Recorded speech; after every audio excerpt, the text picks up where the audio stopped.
Employment, political and caste survey చేసినాం. అందులో ఒక ఊహించని అంశం నా దృష్టికి వచ్చింది. వెనుకబాటుతనానికి పేదరికానికి ఒక థిన్ లైన్ ఉంది.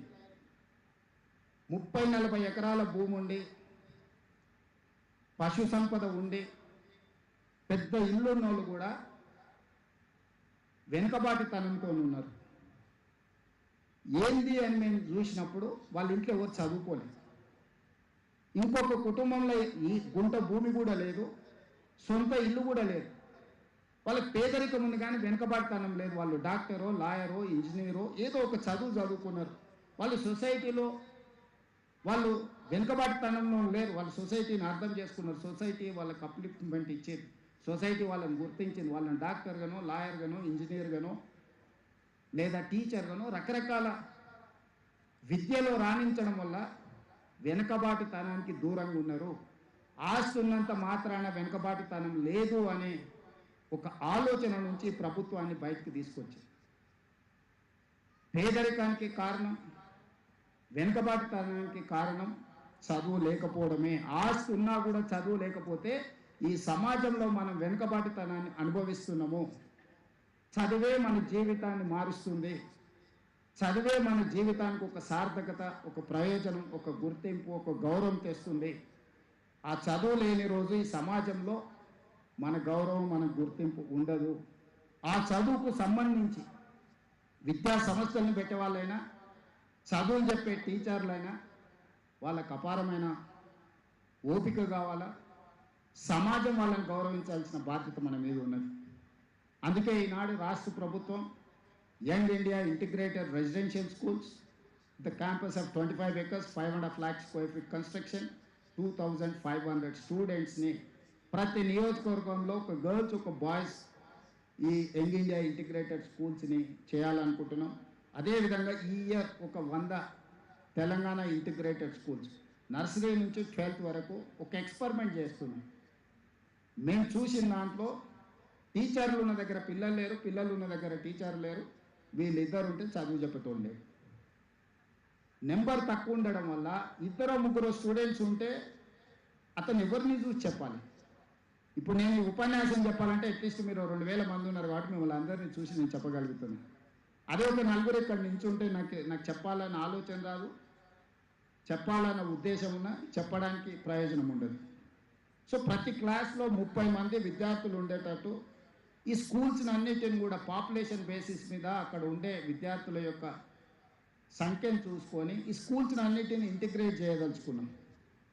గ్రేటర్ హైదరాబాద్లో పర్టికులర్ కోరార్పల్ region, outer ring road inside 1,34,00,000 జనాభా ఏదైతే ఉందో ఇక్కడున్న పాఠశాలల్ని ఇమ్మీడియట్గా ఇంటిగ్రేట్ చేసి రేషనలైజ్ చేసి యావరేజ్గా ప్రతి స్కూల్లో, ఇంతకుముందు మా మల్లెడ్డి రంగారెడ్డి గారు చెప్పిండ్రు, ఈ పక్కనే విలేజ్ ఆరుట్ల విలేజ్లో ఒక ఎక్స్పెరిమెంట్ చేసినాం.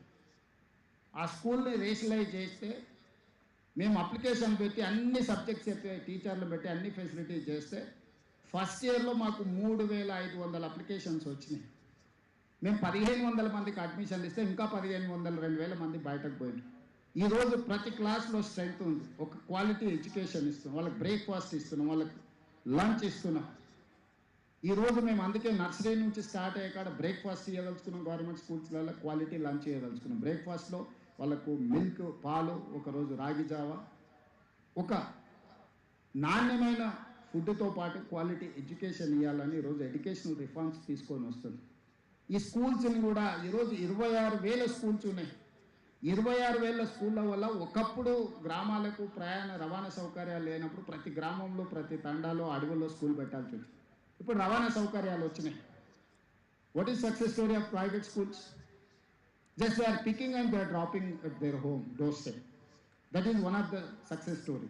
సో ఈరోజు ప్రభుత్వం రవాణా కూడా ఏర్పాటు చేయాలని డిసైడ్ అయింది. పేదవాళ్ళ పిల్లల్ని ప్రభుత్వ పాఠశాలకు వచ్చి వీటన్నిటిని కూడా క్లస్టర్ స్కూల్స్గా మార్చి ఈ క్లస్టర్ స్కూల్స్లో టీచర్లకు కావాల్సిన వసతులు, పిల్లలకు కావాల్సిన వసతులు, ఈ వ్యవస్థను అన్నిటిని కూడా ఏర్పాటు చేసి ఒక ఎక్స్పెరిమెంట్ చేయడానికి ఒక 100 నియోజకవర్గాలలో 100 తెలంగాణ ఇంటిగ్రేటెడ్ స్కూల్స్ని చేసి సిటీలో పర్టికులర్గా వివిధ జిల్లాల నుంచి వివిధ రాష్ట్రాల నుంచి ఇక్కడికి కార్మికులు వస్తున్నారు, పనిచేస్తున్నారు. వాళ్ళ పిల్లల చదువుల కోసం ఈ ఇంటిగ్రేటెడ్ స్కూల్స్ని అన్నిటిని కూడా రెడీ చేస్తున్నాం. అందులో నర్సరీ నుంచి 12th క్లాస్ వరకు కంప్లీట్గా కంటిన్యూషన్ ఎడ్యుకేషన్ ఇవ్వడమే కాకుండా అన్ని వసతులు ఇవ్వాలని ఈరోజు ఒక ప్రయత్నం చేస్తున్నాం. ఎడ్యుకేషనల్ రిఫార్మ్స్ అవసరం ఉన్నది. తెలంగాణ ఎడ్యుకేషన్ పాలసీని తయారు చేసుకోవాల్సిన అవసరం ఉంది. తెలంగాణకి స్కిల్కి ఒక పాలసీని అడాప్ట్ చేసుకోవాల్సిన అవసరం ఉంది. స్పోర్ట్స్ ఈ క్యాంపస్కి వస్తే మీకు క్రీడలు కానీ పిల్లలకు ఒక సెక్యూర్ ఫీల్ ఉంటుంది, ఒక కాన్ఫిడెన్స్ లెవెల్ ఉంటుంది.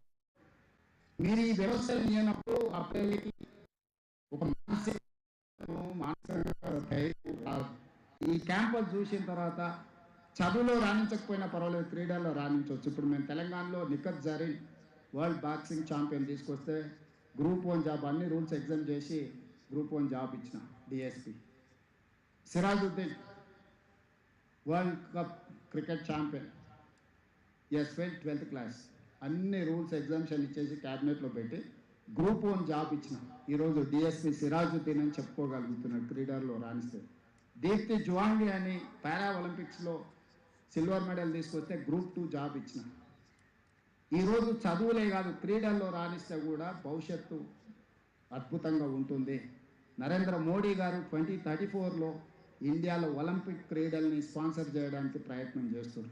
2034లో ఈ దేశంలో నరేంద్ర మోడీ గారు ఒలింపిక్ క్రీడల్ని స్పాన్సర్ చేసినప్పుడు తెలంగాణ రాష్ట్రం నుంచి గోల్డ్ మెడల్స్ ఒలింపిక్స్లో సాధించాలనేదే నా లక్ష్యం.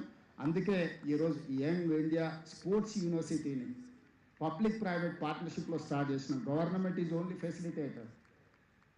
సంజయ్ గోయంకా, కపిల్ దేవ్, అభినవ్ బింద్రా వీళ్ళందరూ బోర్డ్ ఆఫ్ డైరెక్టర్స్.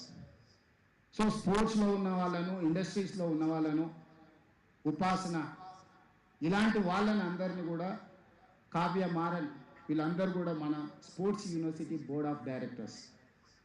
వీళ్ళందరూ కూడా కరికులం తయారు చేయడమే కాకుండా యూనివర్సిటీని నడపడానికి అవసరమైన అన్ని రకాలుగా ప్రణాళికలు సిద్ధం చేస్తుంది. ఈవెన్ మన స్కిల్స్ యూనివర్సిటీ కూడా Anand Mahindra is our chairperson. Reddy labs, Apollo వాళ్ళు వీళ్ళందరూ కూడా మన బోర్డ్ ఆఫ్ డైరెక్టర్స్. సో ప్రభుత్వం యొక్క ఇన్వాల్వ్మెంట్ ఏం లేదు, జస్ట్ ఫెసిలిటేట్ చేసి ఇచ్చేసినాం. వాళ్ళే రన్ చేయాలి, వాళ్ళే కరికులం డిసైడ్ చేయాలి, వాళ్ళే ట్రైనింగ్ ఇవ్వాలి, వాళ్ళే అబ్జర్వ్ చేసుకోవాలి. మొన్న మేము ఆల్మోస్ట్ 10,000 జాబ్స్ ఇందులో మేము ఇవ్వగలిగినాం ట్రైనింగ్ ఇచ్చి. సో ఇవన్నీ కూడా మనం ప్రణాళికలు సిద్ధం చేసుకుంటున్నాము.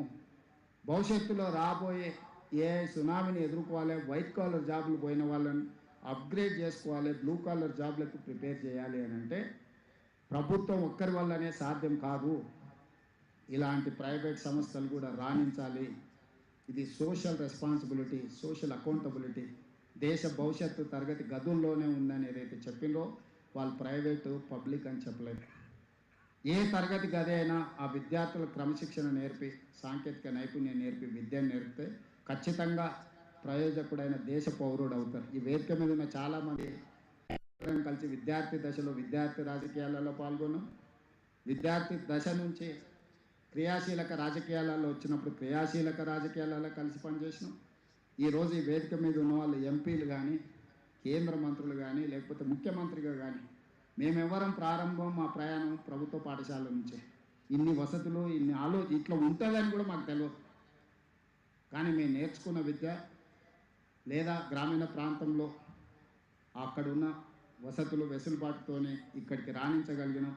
రేపటి భవిష్యత్తులో ఈ విద్యార్థులను తీర్చిదిద్దాల్సిన బాధ్యత ఇక్కడ ఏవిఎం గారి ఫ్యామిలీ మీద ఆధారపడి ఉన్నది. ఈ కుటుంబం ఏవిఎం గారి గౌరవాన్ని పెంచడమే కాకుండా తెలంగాణ రాష్ట్రం యొక్క ప్రతిష్టను పెంచుతారని నేను సంపూర్ణంగా విశ్వసిస్తున్నా. మీరు అందరూ కూడా బాధ్యతతో పని చేయాల్సిందిగా విజ్ఞప్తి చేస్తూ మరొకసారి మా ప్రభుత్వ అధికారులను కూడా కలెక్టర్ గారు ఇక్కడ ఉంటే నోట్ చేసుకొని మన ఎడ్యుకేషన్కి సంబంధించిన వాళ్ళని క్యాంపస్ని విజిట్ చేయించండి. మనం ఏదైతే young India integrated residential schools design చేస్తున్నామో ఇక్కడికి వచ్చి ఒక్కసారి నేను ఏవిఎం గారికి కూడా రిక్వెస్ట్ చేస్తున్నా, మా ప్రభుత్వ అధికారులు వస్తారు ఈ క్యాంపస్ని చూడడానికి. వారికి మీ ఆర్కిటెక్ట్తో పాటు ఇక్కడ చేసిన పనులన్నిటినీ వీటన్నిటిని కూడా ఒకసారి చూస్తే ప్రభుత్వం నిర్మించే దాంట్లో కూడా ఏమైనా మేము సవరించుకునేది ఉంటే డెఫినెట్గా మీ నుంచి మా ప్రభుత్వ అధికారులు కొంత స్ఫూర్తిని పొందుతారు. వాళ్ళందరికీ కూడా ఇక్కడ క్యాంపస్ విజిట్ పెట్టిస్తాము. అది కూడా ఏర్పాటు చేయాల్సిందిగా కోరుకుంటూ మీ అందరి దగ్గర సెలవు తీసుకుంటున్నా. ధన్యవాదాలు మిత్రులారా.